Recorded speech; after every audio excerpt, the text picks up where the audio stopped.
Ce type peut améliorer n'importe lequel de ses équipements à une fraction du coût habituel, grâce à un artefact ultra rare qu'il a obtenu après avoir terminé 999 étages de la tour. Pour les autres joueurs, l'amélioration est un processus long et coûteux qui ralentit leur progression. Mais avec cet artefact, notre gars prévoit de surpasser même son précédent record et de conquérir chaque étage de la tour des dieux. Voici comment tout a commencé. Les enjeux sont élevés dans un tournoi d'un jeu appelé Tour des dieux. Les joueurs sont en sueur en mode tryhard, et tout le monde compte sur Subé pour gagner. Ce mec se déplace comme Let Me Solower dans Elden Ring. Il porte le coup de grâce et termine le 900e 99e niveau du jeu. La foule devient folle jusqu'à ce que soudain, boum, perte de conscience. Subé meurt instantanément et voyage dans une dimension spirituelle du jeu. Quand il ouvre les yeux, il arrive dans la salle de classe du jeu, le point de départ de tous les joueurs. Il a tellement défoncé le jeu qu'ils l'ont balancé à l'intérieur. Subé jette quelques coups d'œil autour de lui et apprend rapidement qu'il fait littéralement partie du jeu maintenant. C'est le royaume de Yann. Entrer dans la tour des dieux a des exigences strictes. Mais heureusement pour notre garçon, il est le meilleur pro-gamer en sueur pour ce jeu. L'idée d'être balancé par le dieu de la crise cardiaque ne lui fait pas peur. En fait, ça l'excite. Le meilleur? Personne n'a dépassé 99 étages dans cette version du jeu. Cela signifie qu'un type comme Subé serait un dieu parmi leurs rangs. L'instructeur dit aux étudiants d'écraser le cristal, les téléportant immédiatement vers la zone des débutants. En l'écrasant dans sa paume, Subé commence officiellement sa véritable expérience avec le jeu palpitant. Malheureusement, les données de Bro ont été effacées, il doit donc recommencer à zéro. Subé apparaît dans la zone des débutants et découvre un artefact unique en récompense pour avoir terminé l'étage final. Cet artefact suprême surpasse tous les autres types de classes dans le jeu, allant de brut à commun, d'excellent à rare, de parfait à légendaire, et enfin d'épique à suprême. Cet artefact suprême l'aide à améliorer n'importe quel équipement avec un taux de réussite de 100% au prix d'une petite somme. Avec ça, Subé est déjà en avance sur la concurrence. Visant la taverne des débutants, il se demande si la dame de la taverne se souvient encore de lui. Notre garçon inspecte ses statistiques de débutant et réalise que ce n'est plus seulement un jeu sans conséquences. Chaque mouvement qu'il fait va risquer sa vie, donc même un bonus de statistique de 10% au départ est une aubaine. L'avantage de son artefact suprême est qu'il détecte automatiquement l'équipement améliorable. L'idée que même un équipement de base de merde puisse être amélioré surprend notre garçon. Bro fonce, mais oublie soudainement qu'il est fauché et qu'il n'a pas de pièces pour faire l'amélioration. Subé se fixe pour objectif de gagner de l'argent, sachant que dans ce monde, il est capable de résoudre tous les problèmes.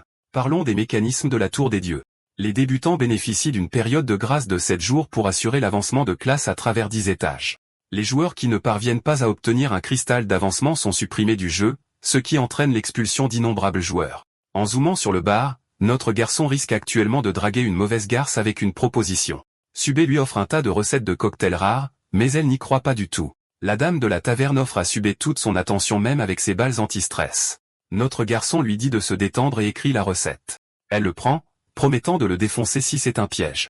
Je veux dire, je connais beaucoup de gens qui gâcheraient intentionnellement la recette pour ce marché, mais Subé n'est pas un naïf. Et en seulement 5 minutes, sa recette prend vie sous la forme d'un cocktail de sang de bête.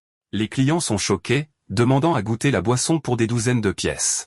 Cependant, elle rugit sur eux, soulignant que c'est seulement à elle de boire.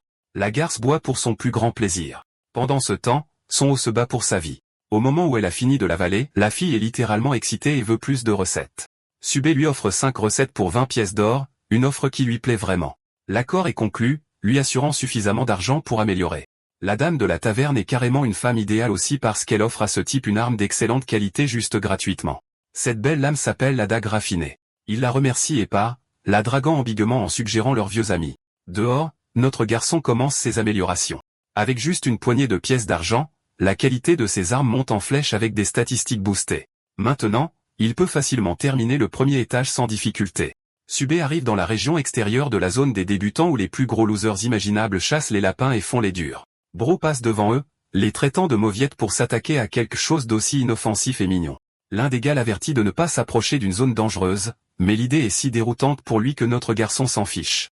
Soudain, un serpent du vent se faufile derrière lui pour l'attaquer. Subé réagit si rapidement avec sa lame que cela ne le perturbe même pas, transformant la chose en sushi.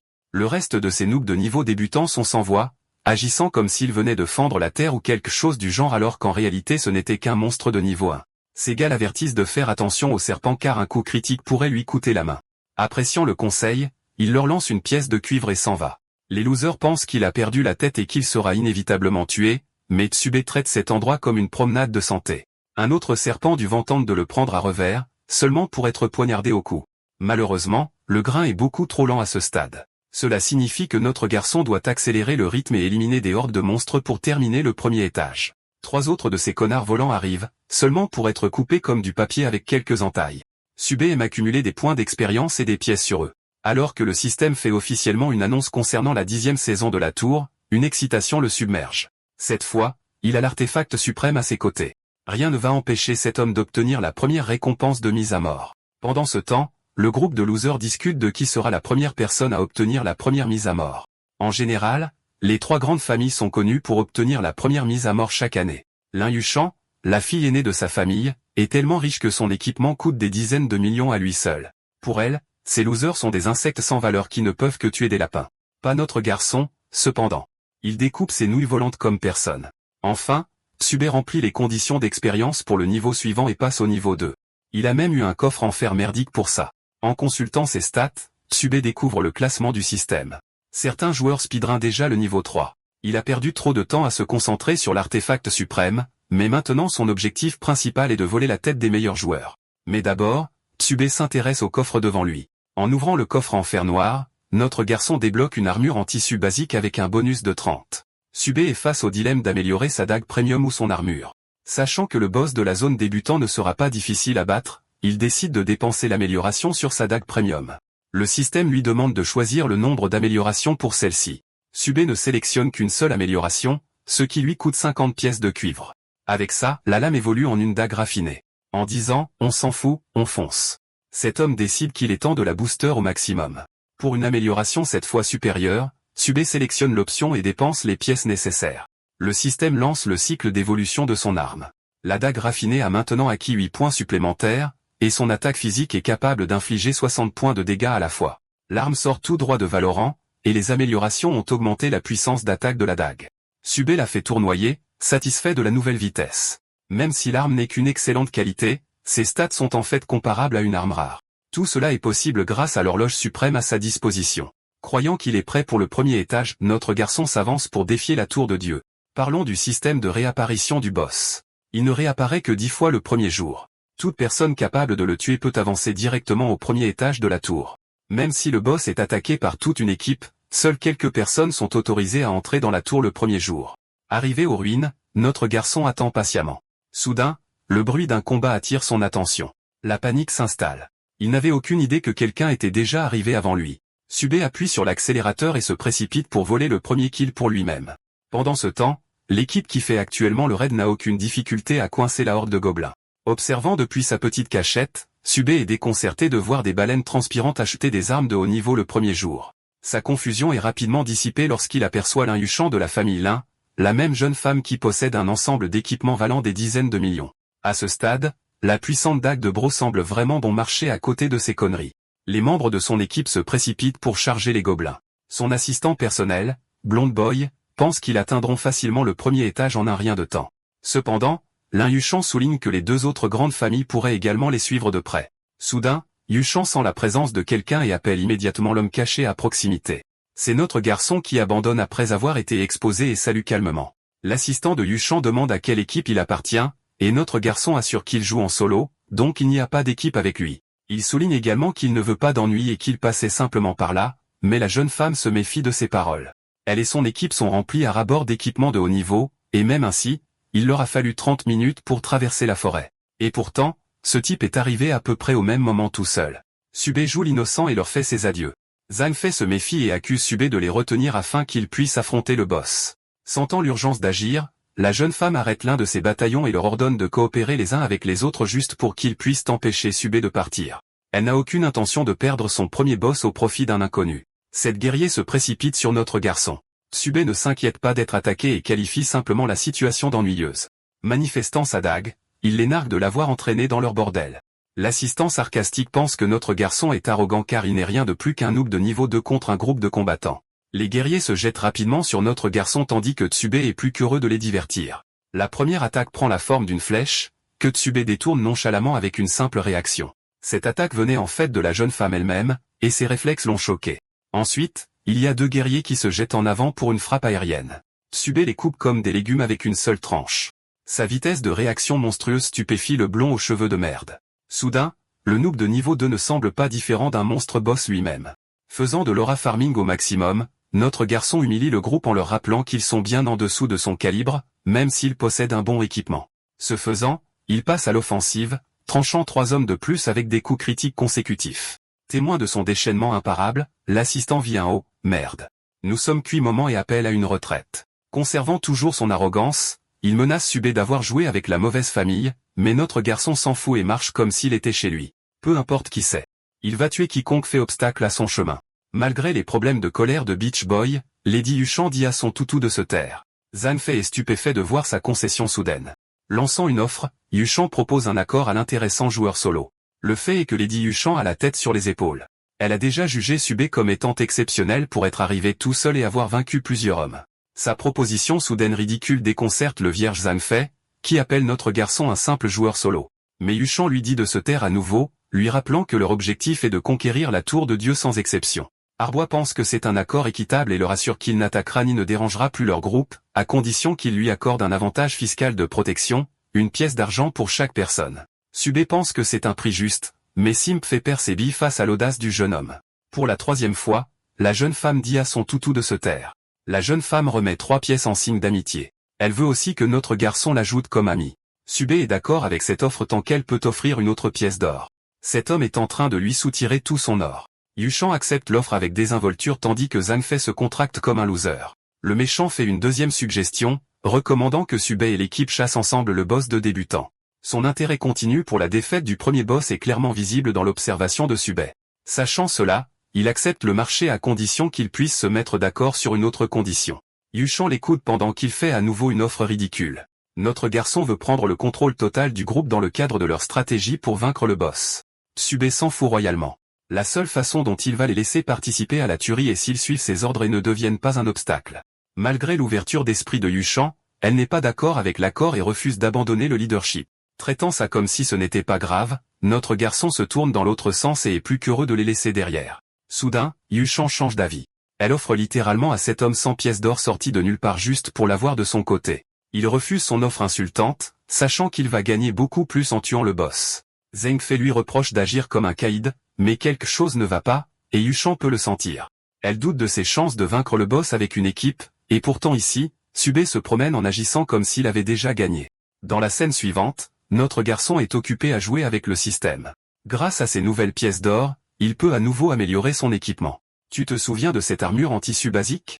Il donne la priorité à son amélioration maintenant, en payant 16,50 $ d'argent pour sauter le temps d'amélioration, augmentant ainsi son endurance globale. Subé est ravi de voir sa santé monter en flèche au-delà de 300. Dans la scène suivante, nous sommes de retour à la taverne. De nombreux joueurs débutants meurent d'envie de tuer le premier boss, et il est certain qu'ils avanceront bientôt au premier étage. La dame de la taverne se demande avec amusement si la nation non sera capable d'obtenir la première tuerie cette année. Même si leur guilde a réussi à conserver le record de la première tuerie jusqu'à l'étage 9, ils ont finalement été dépoussiérés par une puissante recrue de la nation Bacon. Cette recrue avait une profession de classe triple S et est devenue la meilleure des meilleures. Pendant qu'il jacasse au bar, notre garçon saute autour des falaises, évitant les petits gobelins pour jeter son dévolu sur la vraie cible. Subé est abasourdi. Il y a déjà un combat en cours, ce qui signifie que quelqu'un est venu encore plus vite que lui. Analysant le parfum familier, Subé se demande si la poudre de dissimulation d'énergie est utilisée. La poudre masque en fait l'odeur du joueur aux autres monstres, mais cela ne fonctionnera pas avec les créatures de niveau supérieur. Ça le dérange de voir comment les familles riches peuvent facilement utiliser ce genre de merde pour avancer rapidement. Au plus profond du repère du boss, un groupe de guerriers se bat pour sa vie contre la horde de gobelins environnante. Si le boss combattait déjà un groupe, notre garçon aurait dû attendre une heure entière avant de pouvoir jouer. Un des guerriers alerte frère Wang, partageant qu'un parfait débutant est arrivé de nulle part. Wang ne pense pas qu'il soit nécessaire qu'il l'arrête, le jugeant inoffensif.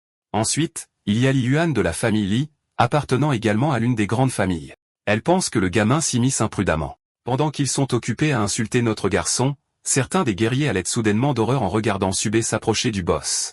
Le boss en question est un gobelin titanesque. Il dormait dans son sommeil jusqu'à ce que notre garçon jette une lame sur sa poitrine, le réveillant. Le roi gobelin intimidant se lève de son trône, dominant le débutant qui ose le défier. Subé n'a pas peur. Il est plus qu'heureux d'affronter la bête. Le groupe Wang s'inquiète pour le boss et attend les instructions de son chef. Wang Zixi croit que le débutant sera écrasé comme un insecte dans quelques secondes. La première attaque vient du roi gobelin enragé qui brise sa masse et fait jaillir le sol. Notre garçon l'évite avec finesse, narguant la créature et gagnant sa fureur. Se jetant en avant avec confiance, Subé l'appelle sa salope et annonce sa mort. Une tranche rapide comme l'éclair élimine instantanément 100 points de vie du boss, mais ce n'est pas suffisant pour le faire tomber. Alors notre garçon passe au renversement, infligeant une deuxième entaille.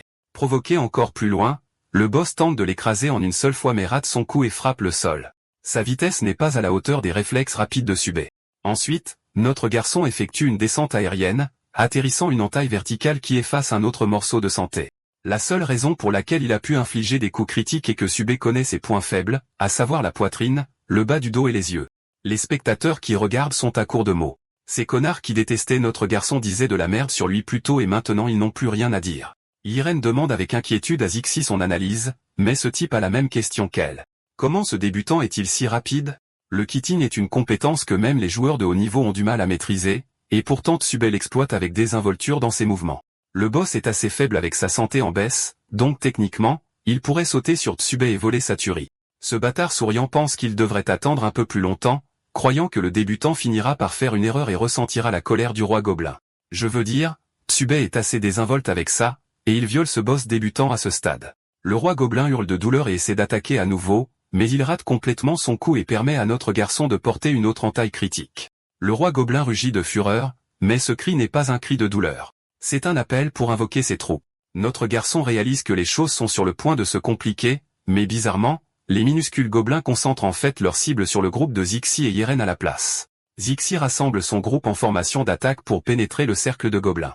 Irène pense que c'est une entreprise inutile, surtout quand une vague sans fin les encercle rapidement comme des mouches. Concentrant son attention sur le roi gobelin, Zixi ordonne à son équipe de dégager un chemin au mieux de ses capacités. Avec l'équipe occupée à abattre les gobelins, leur chef avance pour pouvoir porter le coup de grâce. Même avec la capacité écrasante de Subé, Zixi pense qu'il peut voler le coup fatal juste à temps, refusant de laisser quiconque lui voler sa gloire. Mais voici le truc. Notre garçon n'est pas un crétin et sait que ce type veut voler sa tuerie.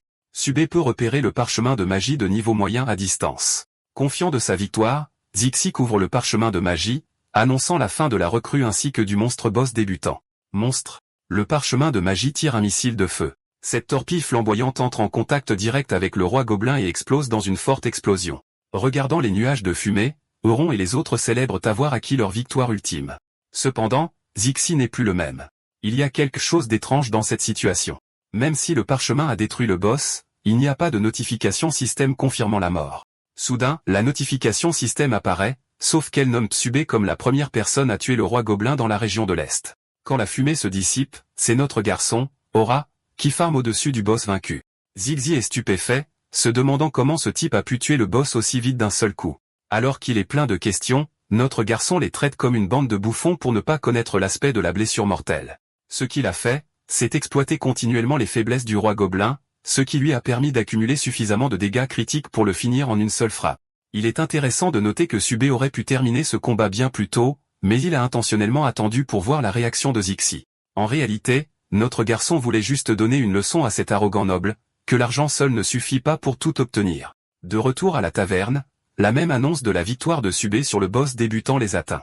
Pour la première fois depuis des années, le premier kill du boss a été volé aux trois grandes familles. Au lieu de cela, un type ordinaire a pu le leur arracher, ce qui fait se demander aux gens si ce type est secrètement un assassin de haut niveau d'un clan secret. Le gamin est un orphelin sans capacité ni arme, il est donc impossible pour lui d'avoir vaincu les trois familles dans leur course à la première place. En changeant de perspective vers le groupe de Yushan, elle est muette tandis que Simpfe n'arrive pas à croire ce qu'il lit. Immédiatement, elle lance ses bataillons en direction du premier point de ralliement. Enfin, il y a Zixi Wang, qui agissait de manière irritée même après le coup bas et sale qu'il a fait. Ce caïd sait qu'ils n'ont pas d'autre choix que d'attendre une heure de plus avant que le boss ne réapparaisse. Sortant de nulle part, la jeune femme Yushan arrive par un portail, s'offusquant contre Zixi pour avoir essayé de sniper le deuxième boss. Pendant que ces losers se disputent, notre garçon est récompensé par un coffre en argent pour son incroyable victoire sur le roi gobelin. Il est également considéré comme l'un des rares joueurs du serveur à avoir accompli la mission, ce qui lui assure un autre coffre en argent. Avec 2 coffres à sa disposition, Subé se demande avec excitation s'il va obtenir de l'équipement rare cette fois-ci. Le premier coffre est ouvert, lui donnant une paire de bottes rares appelées un pas. Le deuxième coffre en argent sert de butin de soutien, lui donnant 10 petites potions et des pièces d'argent. Avec cela, sa vitesse de déplacement augmentera de 30% pendant 1 minute. Malheureusement, leur utilisation nécessite un niveau 5 minimum. Donc, même avec le butin correct, notre garçon ne peut pas l'utiliser tout de suite. Cela lui rappelle de consulter les classements de la 10e saison du défi de la tour. Il trouve la liste et découvre un sacré bouleversement. On pourrait penser que notre garçon a atteint une place de choix, mais il est en fait classé 98e. En inspectant encore plus, Tsubé découvre que les meilleurs marqueurs ont tué le boss encore plus tôt. Ils viennent d'autres régions, mais il est clair que ces baleines ont dépensé beaucoup d'argent pour obtenir un équipement de haut niveau pour finir si tôt. Buvant une des potions, Tsubé gagne un bonus d'expérience temporaire pendant 60 minutes. Son objectif principal est de monter ses niveaux encore plus durs, surtout quand il y a toute une liste de personnes plus fortes que lui en ce moment. Se dirigeant vers un portail de donjon menant au premier étage, il accueille la saison avec une grande anticipation.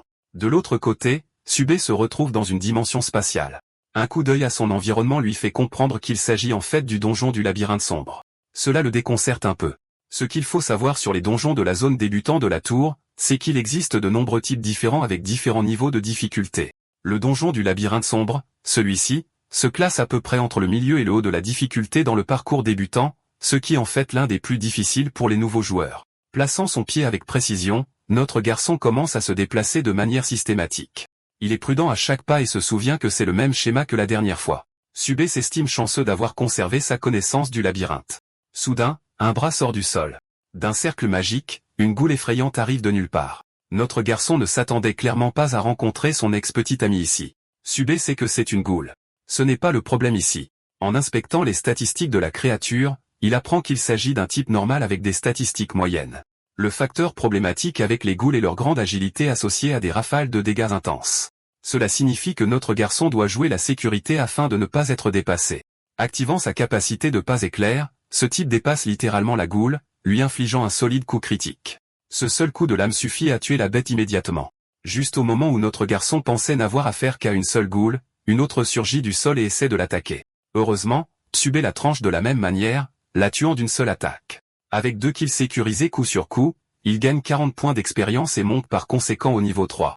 Grâce à ce passage de niveau, il a également acquis 2 points d'attribut. Les choses se mettent en place après avoir vaincu le roi gobelin, mais le donjon n'est pas encore terminé. Cette fois, il y a un puzzle avec 2 tablettes d'inscription. Chaque tablette a sa propre couleur.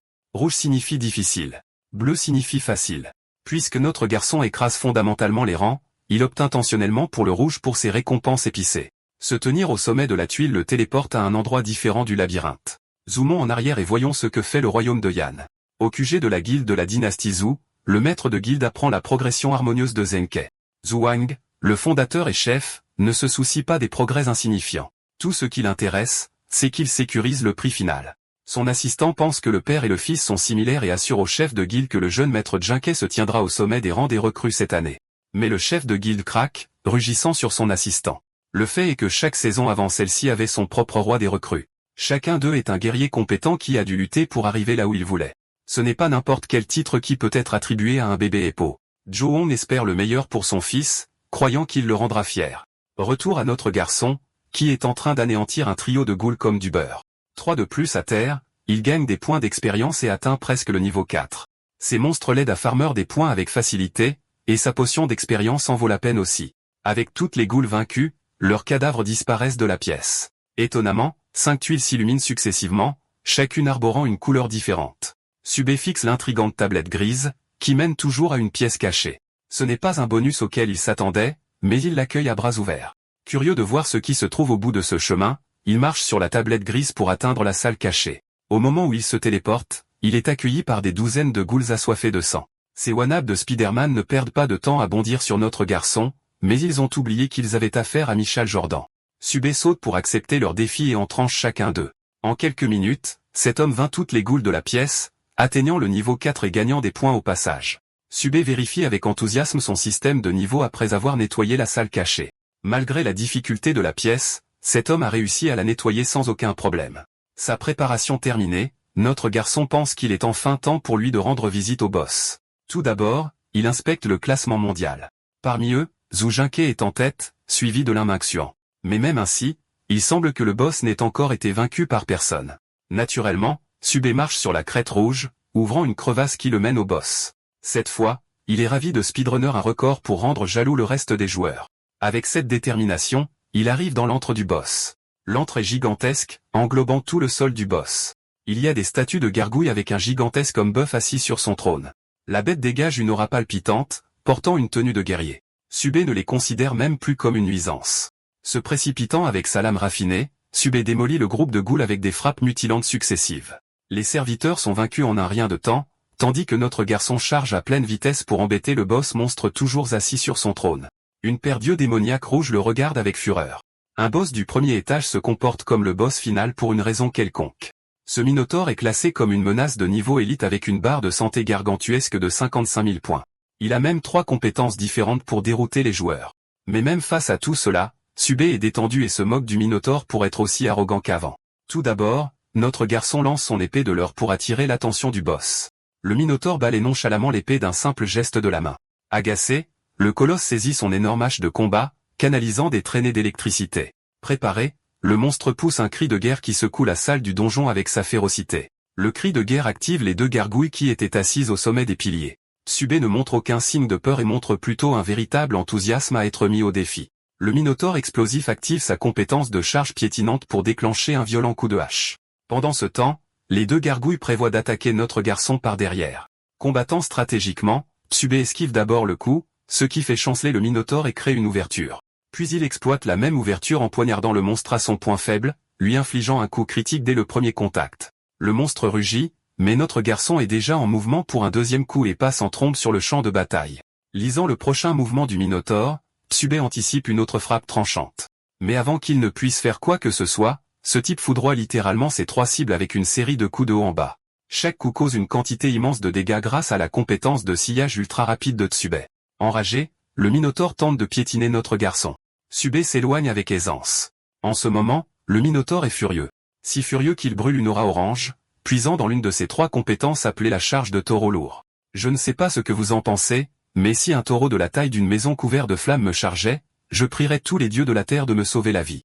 Subé ne s'attendait pas à ce que le Minotaure utilise une compétence aussi rapidement. Le monstre est sur le point de piétiner notre garçon, mais c'est exactement ce qu'il voulait qu'il arrive en premier lieu.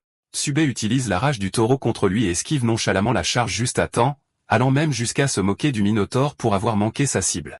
Il traumatise le boss monstre avec un coup de griffe cuisant à travers son œil. Ce coup critique est si méchant qu'il enlève immédiatement 1000 points. Quant aux 2 gargouilles qui se regroupent par derrière, Subé n'a aucune difficulté à s'en occuper. Il agite simplement son arme sur le terrain et les tranche toutes les 2.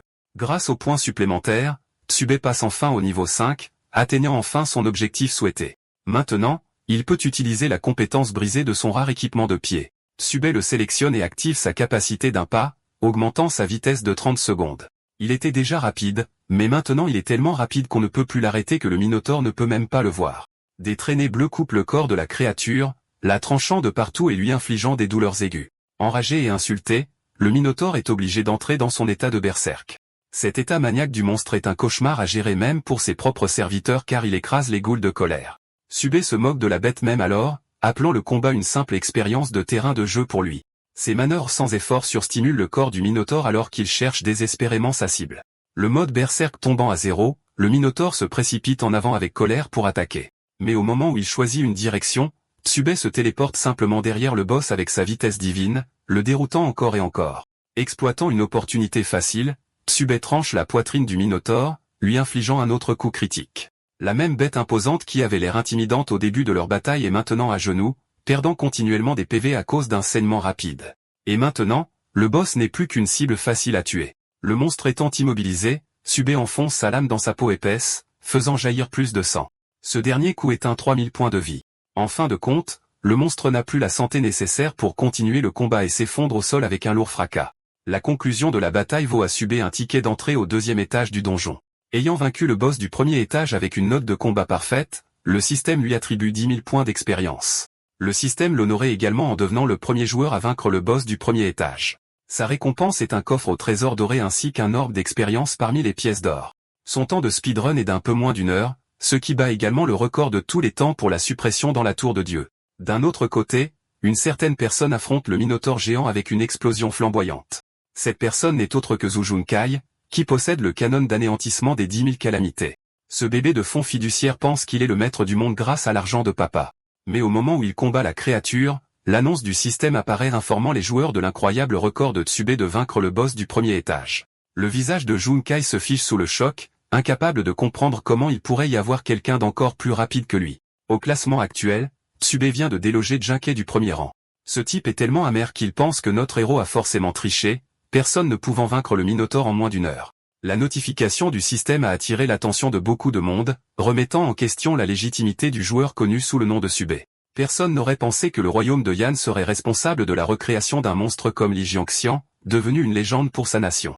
D'après les performances de Tsubé jusqu'à présent, les gens parient déjà sur ses chances de réussir en tant que roi des recrues de la saison. Le chef de guilde, le père de Zenkai, est encore plus alarmé et s'interroge sur l'identité de Tsubé. Il est resté encore 9 étages dans la tour des dieux. Et si Jinke réussissait sa mission de transfert de travail, il pourrait potentiellement voler le titre de roi des recrues. Montrant du mépris pour son fils, le chef de guilde exige une enquête à grande échelle sur Tsubé. La scène passe à Lady Yuchan qui était déjà en train d'envoyer des messages à notre héros. Elle l'a même invité à venir travailler pour la famille Lin, et finit par regretter massivement d'avoir sous-estimé ses capacités. Revenons à notre héros qui se tient devant le coffre au trésor doré. Cette beauté n'apparaît que pour les premiers qu'il ait les événements spéciaux, ils sont donc très rares. Grâce à son exploit, Tsubé sera la première personne à ouvrir le coffre doré de cette Izen, ce qui signifie qu'il est assuré d'obtenir un équipement de premier ordre.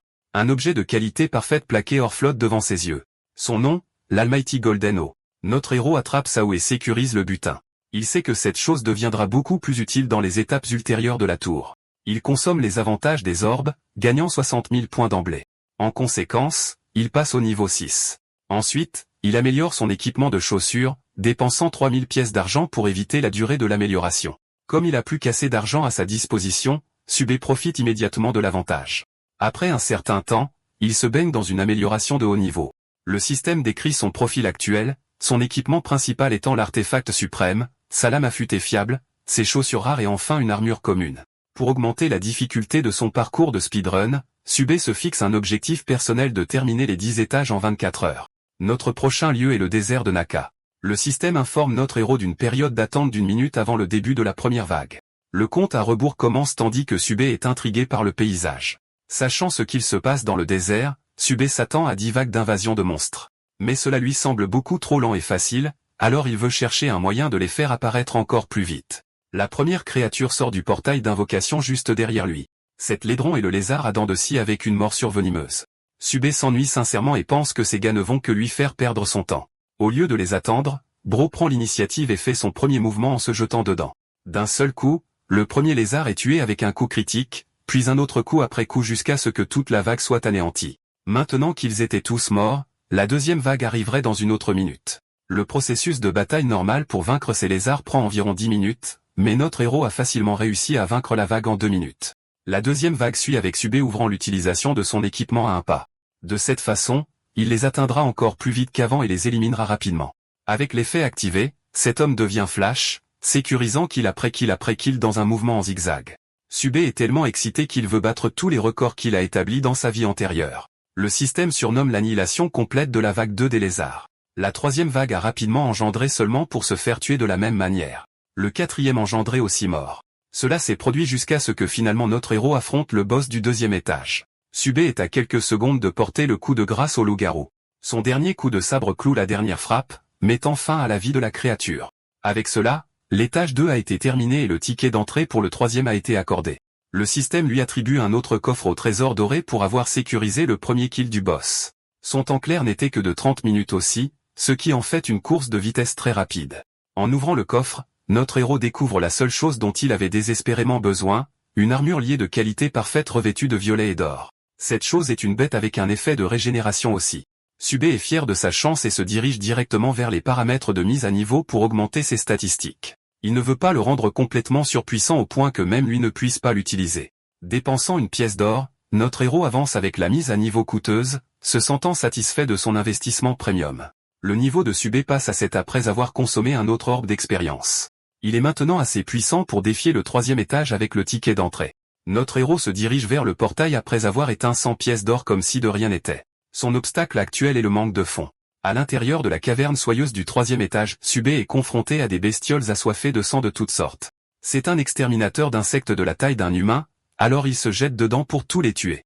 Actuellement, Jinke est toujours occupé à faire exploser le Minotaure jusqu'à ce qu'il le vainque et termine le premier étage. Son temps clair est de 2h25, ce qui est bien plus que celui de Tsubé. Grâce à sa victoire, il gagne une arme rare appelée l'épée longue exquise en récompense. Bro est super excité au début jusqu'à ce qu'il vérifie le classement et voit Subé balayer les rangs de l'étage 2. Cela l'étonne de voir comment cet homme a déjà anéanti le deuxième étage alors que Junke n'y a même pas mis les pieds. Le désespoir s'installe, et ce prétendu grand homme succombe à la défaite. Il est déconcerté de connaître l'identité de Subé. Pendant ce temps, notre héros est en train de découper l'araignée grasse envahie à son grand plaisir. Il termine l'étage 3 incroyablement vite également, sécurisant à nouveau la première place. En avançant, il ne rencontre aucune forme de difficulté avec le quatrième étage non plus. Un autre record établi.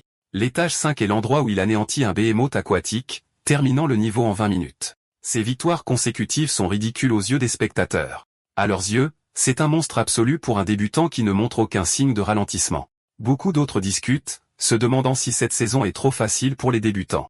Mais vient ensuite la question du rythme de Junke. Car malgré l'obtention gratuite d'une arme divine, il a quand même mis du temps à terminer le niveau 1. La scène passe à la salle de réunion stratégique où les membres du groupe ont exprimé leur intérêt pour notre héros. Pei Ling Sui et Sinan Tian trouvent étrange que ce mystérieux individu n'ait même pas d'antécédents ou de liens familiaux.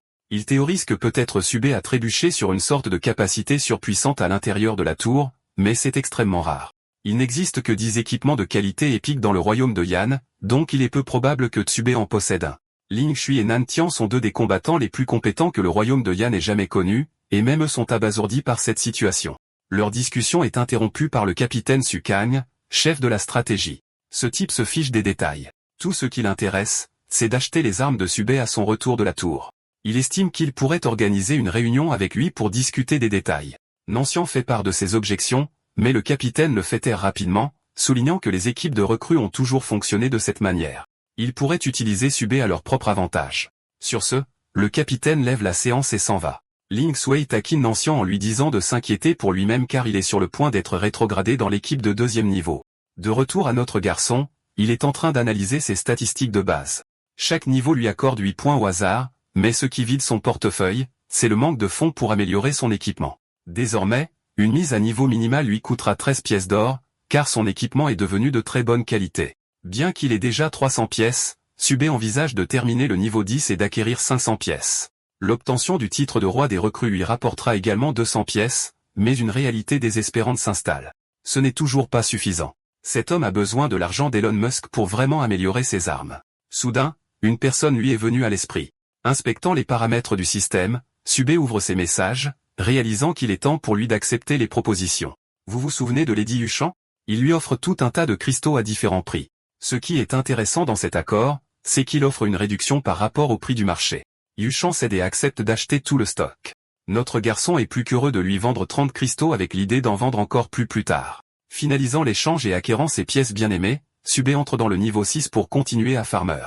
Wild Oasis est l'un des niveaux les plus difficiles de la tour. C'est là que les choses ont commencé à prendre une tournure ascendante. Le boss peut apparaître n'importe où, il faut donc regarder autour de soi. Brandissant sa nouvelle arme, notre garçon prend son arbalète fidèle pour le travail, sauf qu'il n'a pas de paquet de flèches. Subé a l'intention de faire de son mieux. Alors qu'il navigue dans la zone, il est soudainement confronté et encerclé par un groupe de jaguars.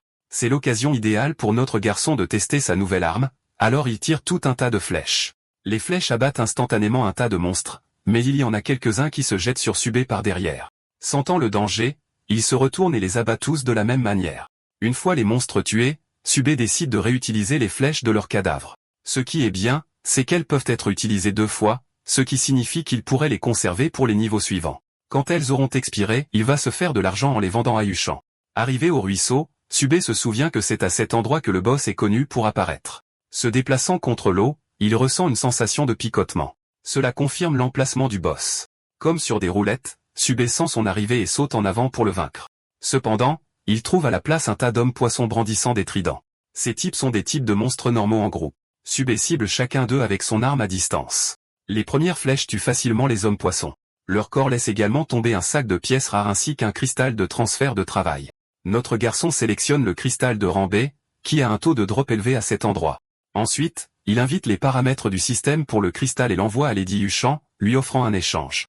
La femme jette un coup d'œil au cristal de classe guerrier et présente 100 pièces d'or ou 100 000 en espèces. Tirant le maximum de son portefeuille, Subé la force à doubler son offre, et l'affaire est conclue. Ensuite, il s'éloigne joyeusement, ayant assuré une nouvelle série de farming. Soudain, Subé entend un cri intimidant. Il se retourne, excité de confronter enfin le boss.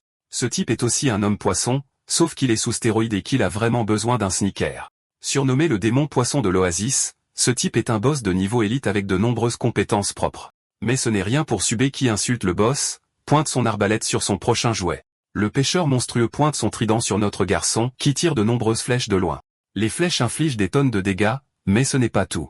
Subé se jette vers le haut pour tirer encore plus à bout portant, assurant coup critique après coup critique. Le pêcheur enragé jette son trident, sa seule arme, dans un effort pour tuer l'insecte qu'est un humain.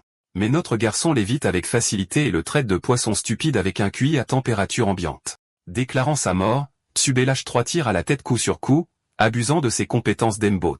Le boss est tué avec un lourd plongeon dans l'eau tandis que le système le félicite pour avoir obtenu un autre score parfait.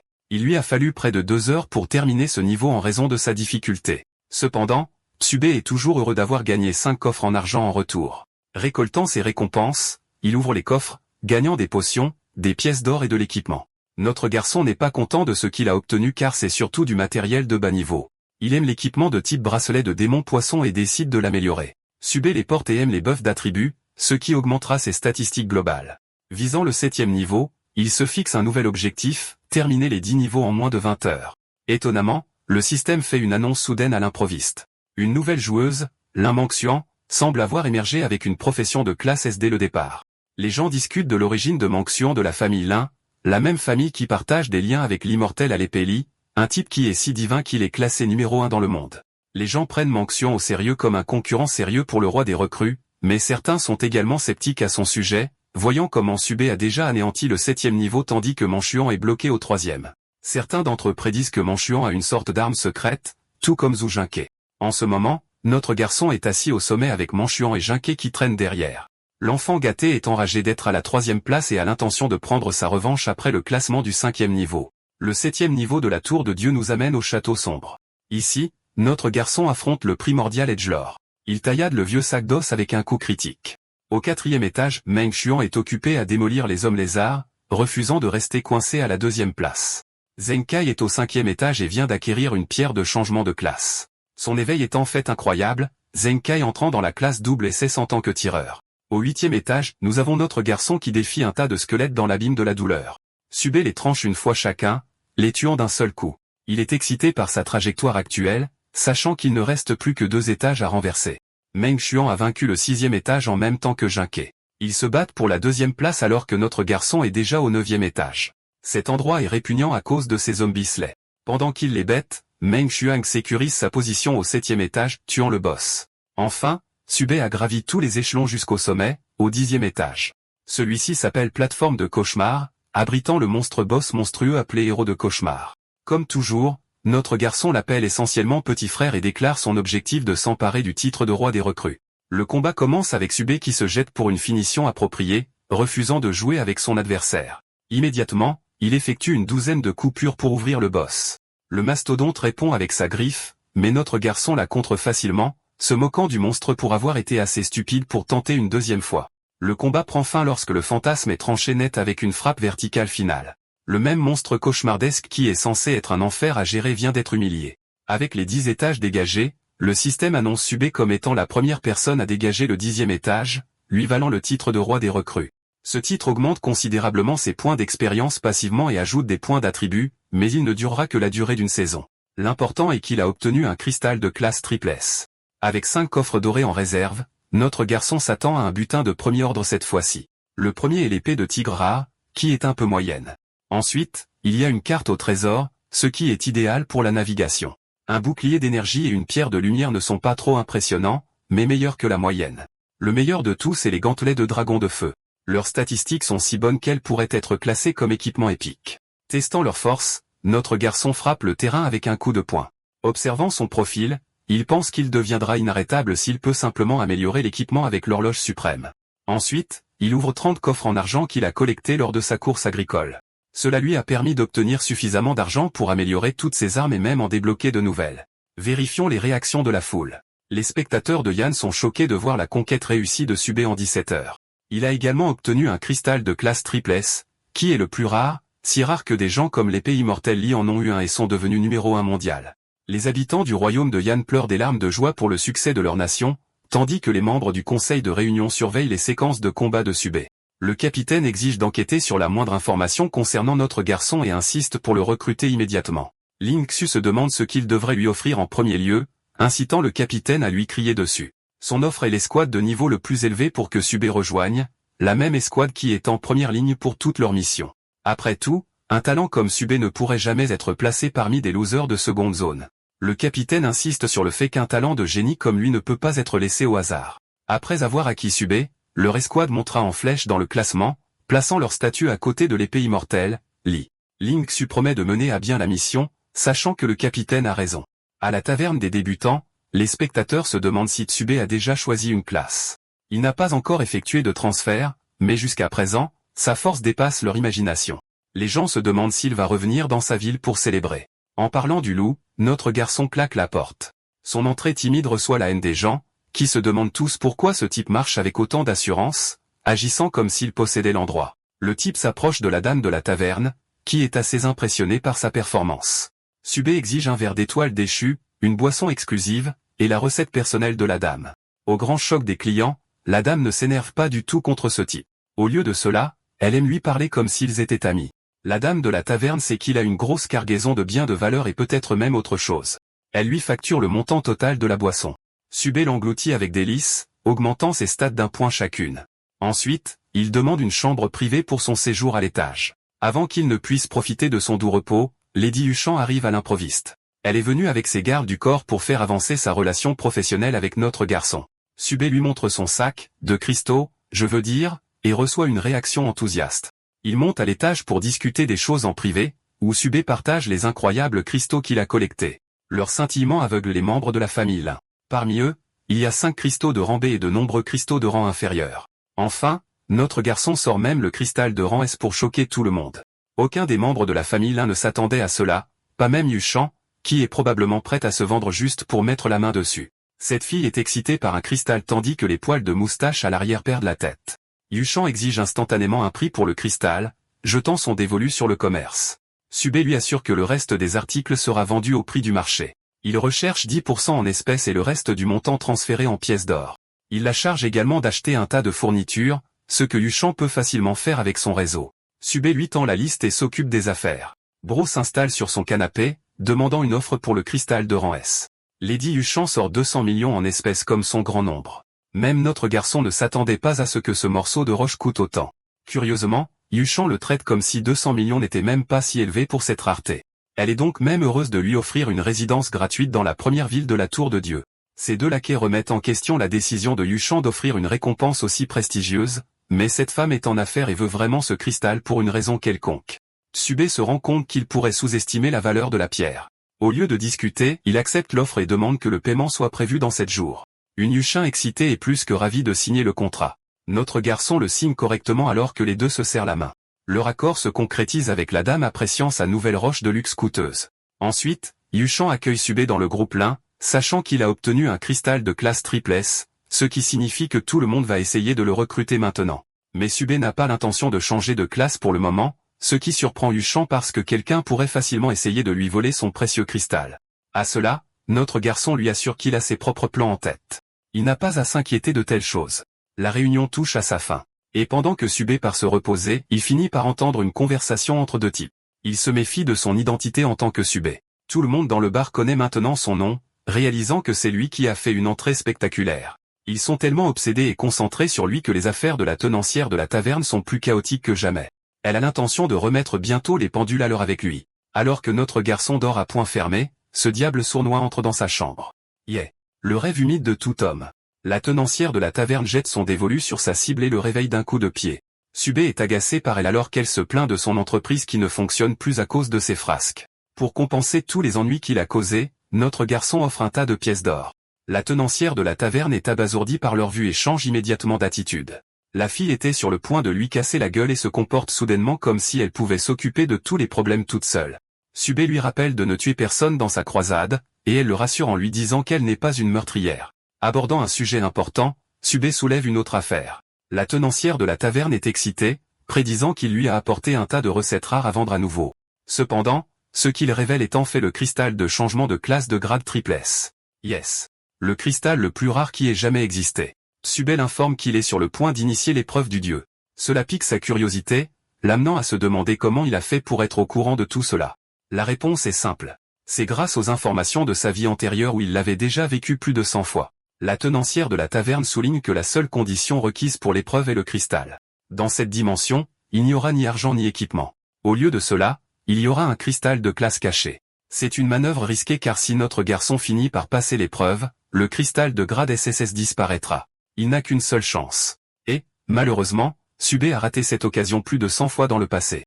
Il vise à rectifier ses erreurs et lui demande d'organiser l'épreuve. La tenancière de la taverne est surprise par sa détermination et rappelle à notre garçon que s'il meurt, c'est de sa faute. Subé n'est pas inquiet et reste confiant quant à ses chances de survie. La tenancière de la taverne saisit le cristal et le broie dans sa main, commençant ainsi le début de l'épreuve. Après la destruction du cristal, le système alerte le joueur qu'il n'y aura aucun moyen d'échapper à l'épreuve une fois qu'elle aura commencé. Un cercle magique se manifeste, tandis que la tenancière de la taverne l'avertit une dernière fois. Subé la traite de grand-mère ennuyeuse, la mettant en colère au point qu'elle lui botte le cul dans le cercle pour qu'il meure. Subé tombe dans le portail, criant de peur qu'elle ait encore utilisé le même mouvement stupide. Bien sûr, la patronne n'a aucune idée de ce dont il parle et se demande s'ils se sont déjà rencontrés auparavant. Notre garçon atterrit dans une dimension littérale de paysage infernal. Cet endroit est plein de lave ardente.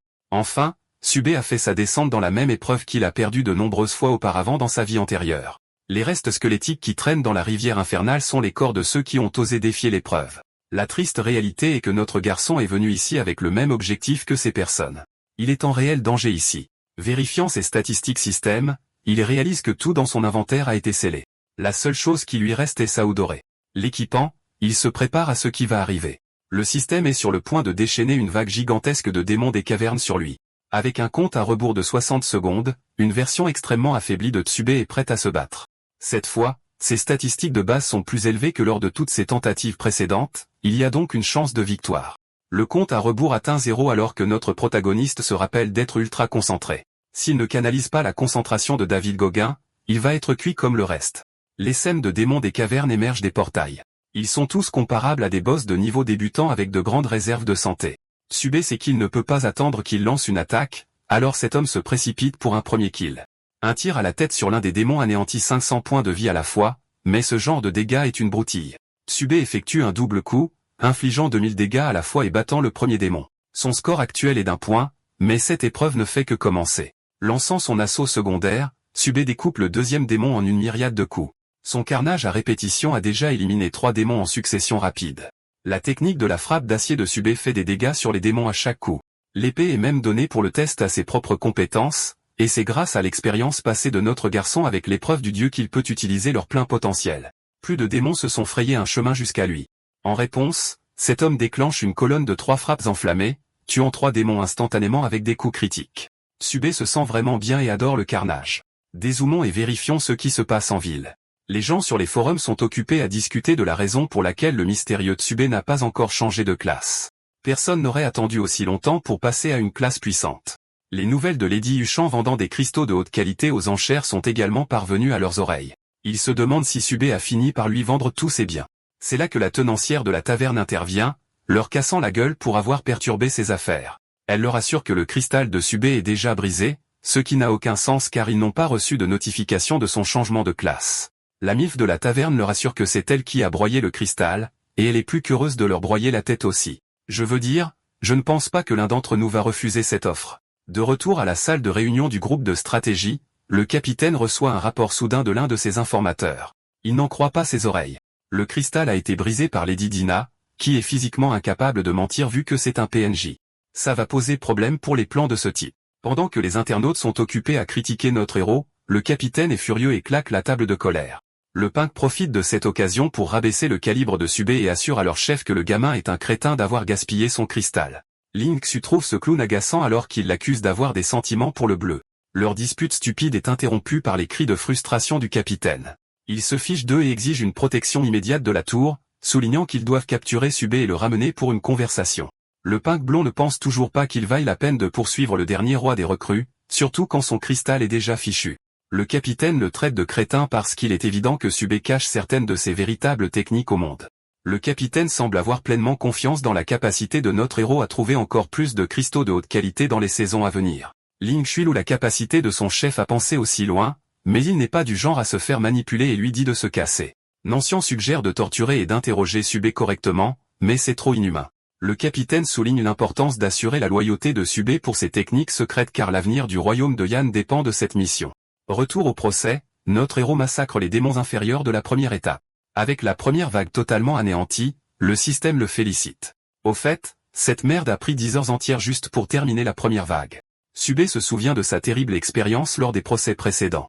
Il doit encore affronter 9 autres étages terribles, ce qui l'oblige à vaincre 1 million de monstres pour obtenir la meilleure note. Pour l'instant, il n'en est qu'à 11 000 tués, donc ça va lui prendre un temps fou. Le système lui souhaite la bienvenue dans la deuxième étape où toutes ses statistiques de base sont réinitialisées.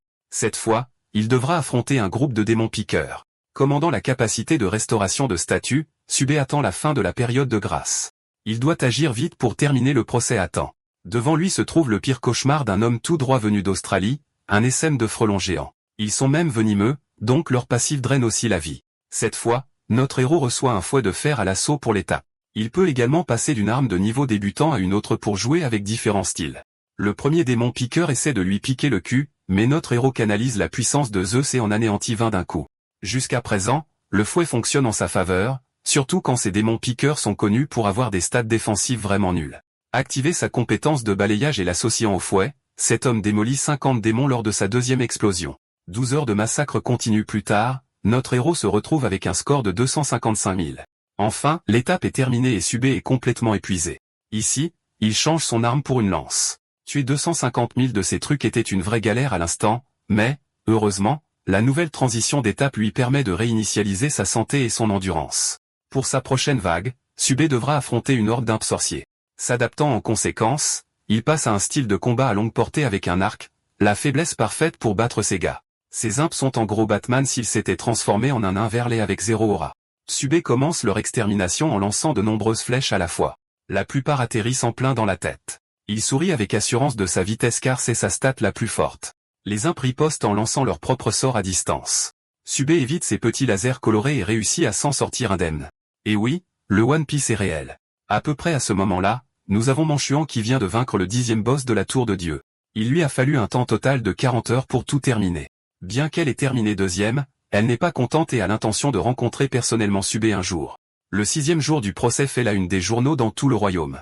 Le classement de la classe recrue a été officiellement publié avec environ 100 joueurs de rang S et 21 joueurs de classe SS.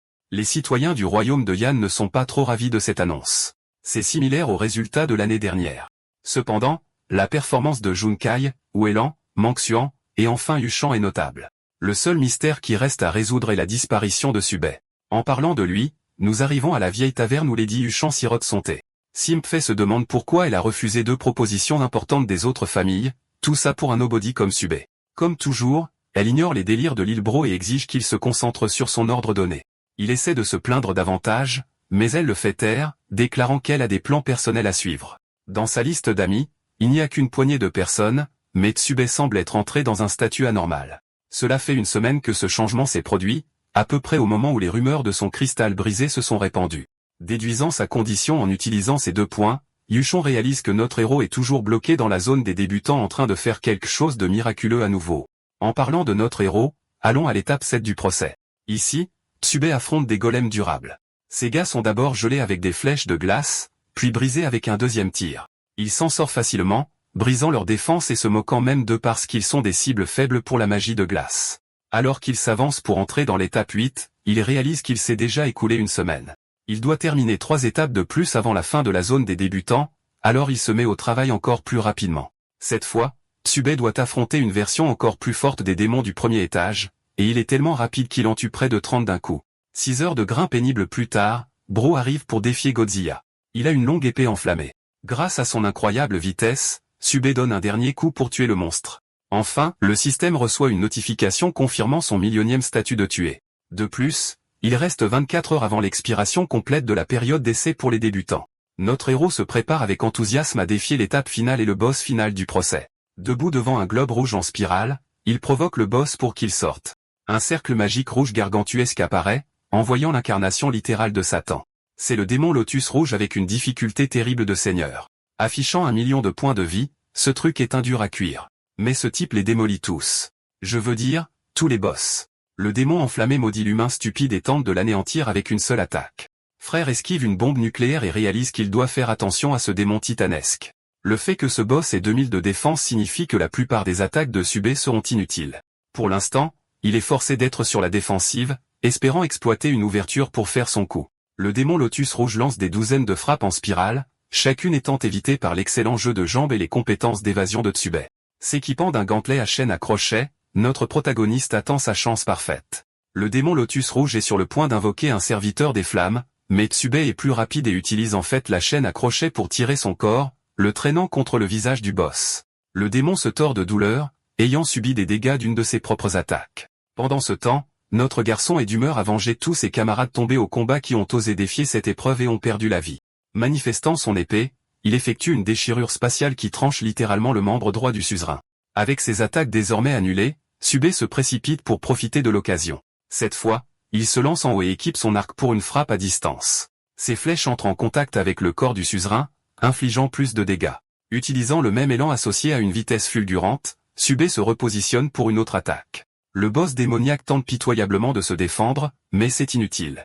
Canalisant son énergie intérieure de Batman, Subé dit essentiellement que même les dieux sont vulnérables lorsqu'ils sont dépouillés de leur défense. Le suzerain maudit les humains à chaque coup de poignard infligé par notre garçon. Une pluie de flèches s'abat sur le boss. Le démon réagit avec une clôture qui lui est propre, écrasant chaque flèche avec des explosions télékinétiques. Notre garçon profite de ce moment à son avantage et se retrouve tout près du visage du démon laid. Subé déclare la fin du monde pour le boss pathétique et sort ses deux épées. Maniant deux armes comme Sung Jinhwa, cet homme commence à déchaîner l'enfer sur Satan. Le boss est finalement taillé en pièces et tombe à sa perte.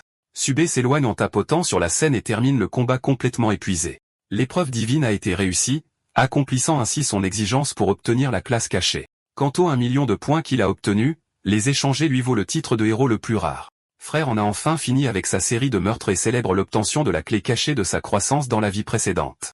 Ce titre l'a aidé à franchir près d'1 millier de niveaux, mais notre garçon n'est pas intéressé par l'échange de ses points. Pour l'instant, il est surtout curieux de tester la légende de la houe dorée. Frère lance sa houe coûteuse dans la lave, espérant activer sa capacité de copie. Après avoir attendu un certain temps, le visage de Subé se transforme en impure merde en réalisant qu'il pourrait bien avoir perdu son arme de qualité supérieure. Pas même ses points n'ont été influencés d'un iota jusqu'à ce que soudainement 2 colonnes de lave jaillissent de la rivière infernale, révélant 2 pièces différentes de pierres ultra rares. Ces pierres fusionnent ensemble, les liant à l'esprit de notre garçon. Les cristaux se brisent lors de la fusion complète, qualifiant le joueur comme le seul détenteur de la double classe. Notre garçon peut désormais accéder à la fois à ses attributs de héros et de roi démon. Frère se transforme littéralement en 2 visages et endure les effets douloureux du processus de fusion. Notre garçon observe ses statistiques actuelles et jette un coup d'œil à son équipement. Tout semble solide car il a gagné un multiplicateur de 5 fois après avoir réussi l'épreuve. Il lui a fallu plus d'une semaine pour réussir cette épreuve impossible, la même épreuve qui est devenue responsable de la fin de la vie de ceux qui l'ont précédé. Subé leur fait ses adieux et déclare avec enthousiasme son prochain objectif, qui est d'abattre 2 dieux en même temps. Yuchon observe l'état de son menu lorsque soudainement elle voit l'état en ligne de nos garçons. Le sol commence à trembler de nulle part. Suite au bruit étrange et soudain, Taverne Badi monte en courant pour voir ce qui se passe. Ici, elle trouve son crétin en train de cultiver Laura sur le canapé. La méchante est stupéfaite que cet homme ait réellement tenu parole et ait réussi l'épreuve possible. Un coup d'œil à sa classe à 2 armes la laisse complètement sans voix. C'est un concept qui n'est même pas censé exister. Notre garçon est impressionné par son sens de l'observation, mais il ne se soucie pas vraiment d'expliquer. Il veut sortir se promener avec elle, mais elle le rejette. Subé lui fait ses adieux pendant qu'elle lui fournit une dernière récompense. C'est un badge caché de statut parfait, permettant à un joueur de dissimuler ses statistiques et même de masquer son apparence. C'est exactement ce dont Subé avait besoin à ce moment-là. La méchante s'inquiète de ce qu'il soit dénoncé comme un spécimen de classe de roi démon, et à sa trajectoire actuelle, les gens le traiteront comme une menace et commenceront à le traquer. Subé lui envoie un baiser volant sarcastiquement et quitte la taverne en la remerciant. La MILF est laissée confuse en donnant des coups de pied dans l'air par son release. Dirigeons-nous vers Rim City, qui est le premier terrain de jeu pour les débutants qui franchissent la zone des débutants. Cet endroit les aide à obtenir des quêtes, des compétences de classe et même des portails de téléportation jusqu'à l'étage 30. Se promenant avec un style impeccable, Subé se sent vraiment bien et pense qu'il est prêt à se battre. Il croise par hasard Yuchan et ses hommes. Ces 2 mauvais saints nous accueillent directement à travers l'écran alors que Yuchan souhaite son retour après une disparition d'1 semaine. Un peu plus tard, dans les quartiers d'affaires de la famille Lin, Yuchan est poliment traité comme un invité. Il est ébloui par les dépenses luxueuses de la famille pour posséder un club comme celui-ci. Présenté avec à la fois des potions et une boîte pleine d'or, Subé se dit impressionné par l'efficacité de la jeune femme. Elle lui offre également le luxe d'inspecter chaque fourniture et de compter les pièces avec facilité. Elle fait également signe à ses gardes du corps de quitter la pièce pour une conversation privée entre les deux. Tout d'abord, Yuchan demande curieusement quelle est la note de sa classe. Notre garçon contre-interroge son intention de sonder les informations. Sa réponse cinglante l'embarrasse, la forçant à préciser qu'elle a de bonnes intentions. Subé est informé des dernières campagnes de dénigrement menées contre lui sur les forums. Il apprend également que Lady Dana a fini par partager la nouvelle de l'écrasement de son cristal, c'est pourquoi les choses ont dégénéré. Yuchan est stupéfaite de voir ce type confirmer toutes les rumeurs sans même une once d'anxiété. Faisant suivre sa proposition, elle le couvre de dizaines d'éloges, le saluant comme un talent générationnel. Au fond, Yuchan pense que ce type pourrait avoir un deuxième cristal, c'est pourquoi il ne se soucie pas du premier qui a été écrasé.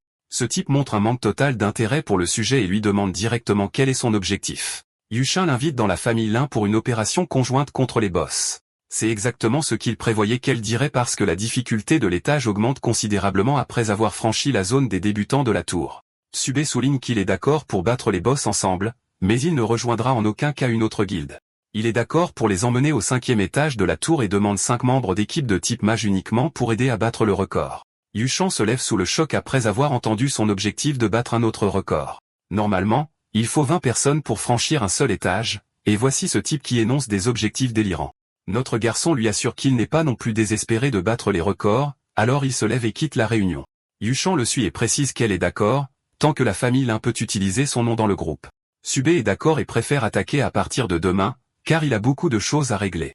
La jeune femme est ravie de gagner son soutien, tandis que Zhang fait le qualifie d'escroc pour la millionième fois. Le frère est un athée de génération à ce stade. Yuchan le rabaisse en rappelant à la blonde qu'il est celui qui leur a botté les fesses au niveau 1. S'il l'avait défié imprudemment, il ne serait pas sorti de cet étage non plus. Yuchan ordonne une formation d'équipe immédiate suite à la formation de Subé. Bien que ce loser accepte de suivre son ordre, au fond, il nourrit un grand dégoût pour notre garçon et prie pour sa chute. Au manoir du seigneur de la ville, Subé est vu en train de marcher nonchalamment jusqu'à la porte. Les gens essaient de l'empêcher d'avoir un souhait de mort, mais il ne comprend pas pourquoi ce mec lambda se donne tant de mal. Woodside traite le bleu de naïf et l'avertit de la sécurité renforcée autour du manoir du seigneur de la ville. Subé décide de divertir le jeune homme avec un petit secret. Le secret en question est que n'importe qui peut entrer à condition d'être incroyablement puissant.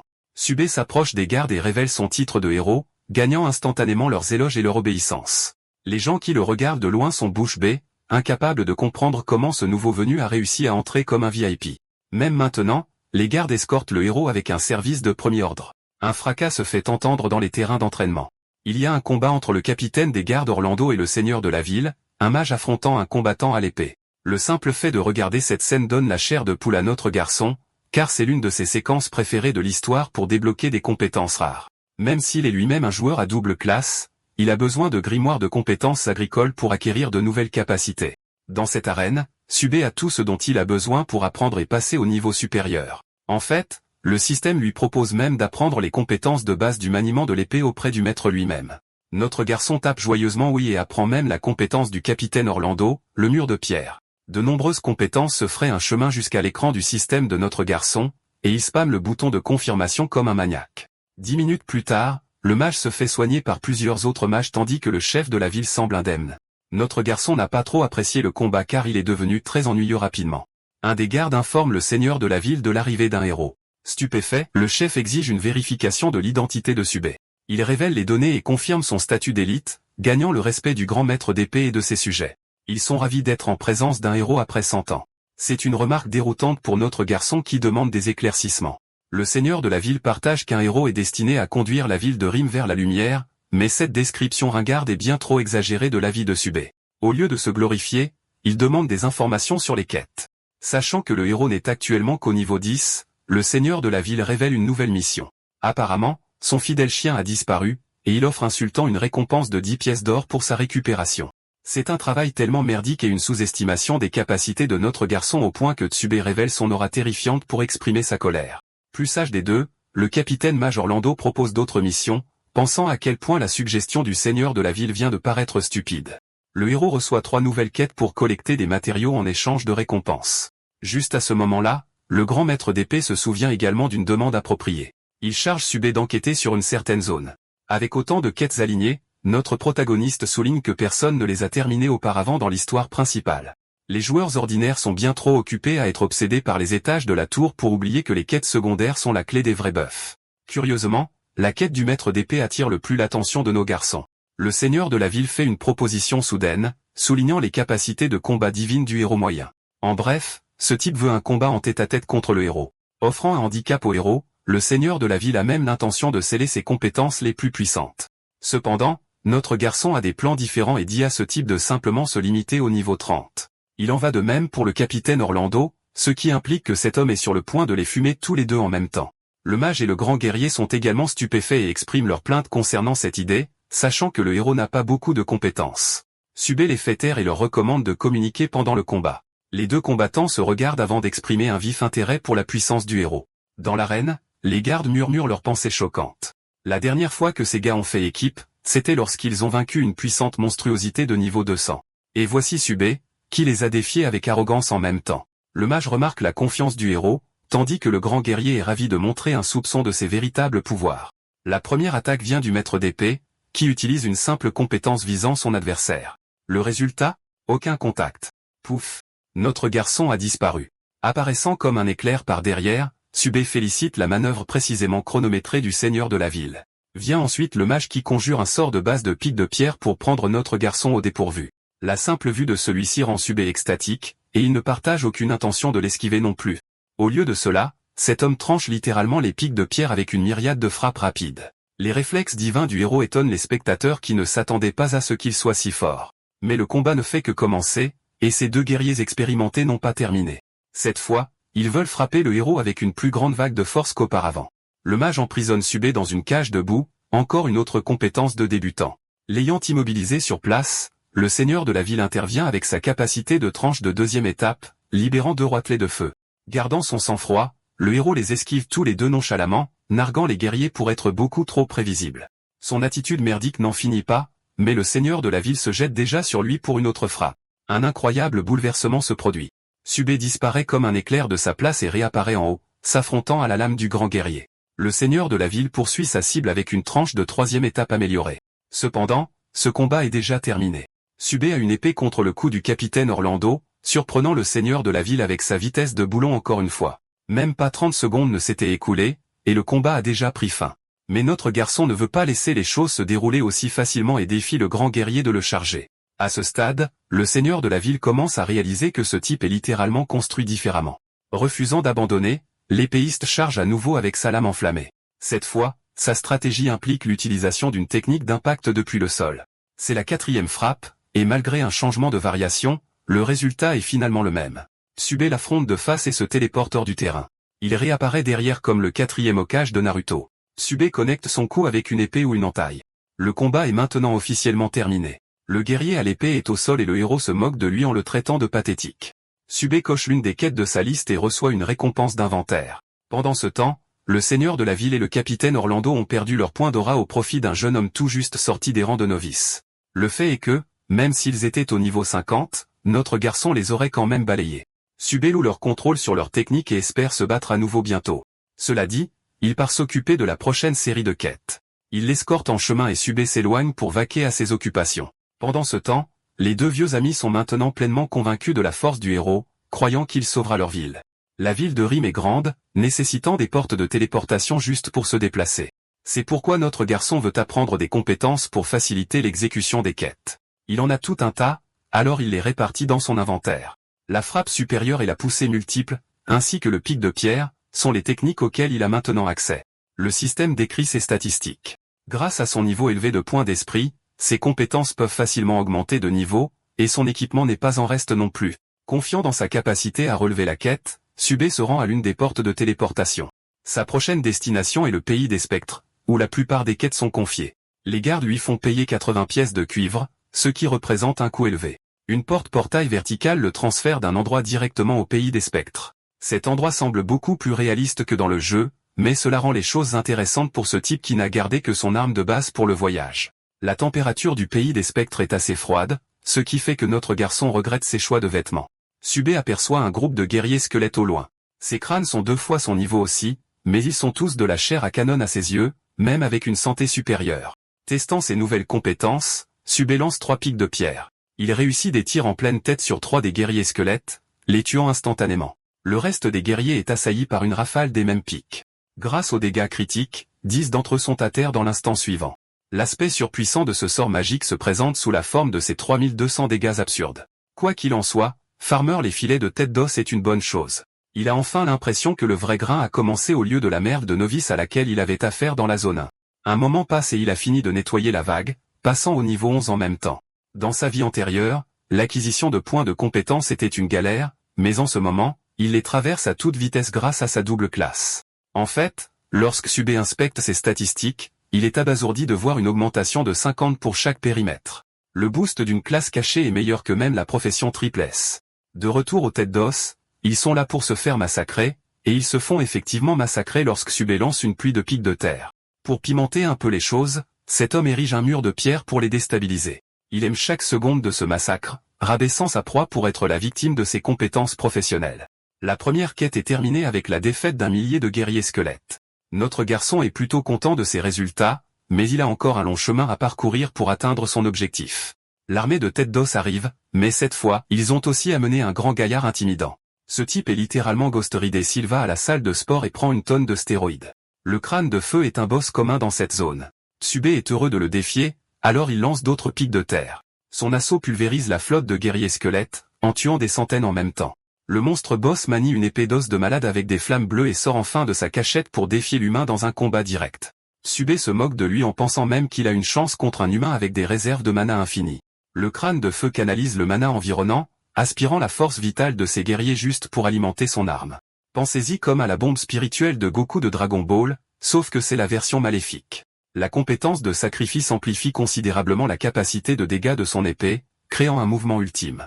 Notre garçon ne peut même pas l'édulcorer. Il craint de se faire frapper par une attaque comme celle-là. Même une seule entaille va l'envoyer au paradis.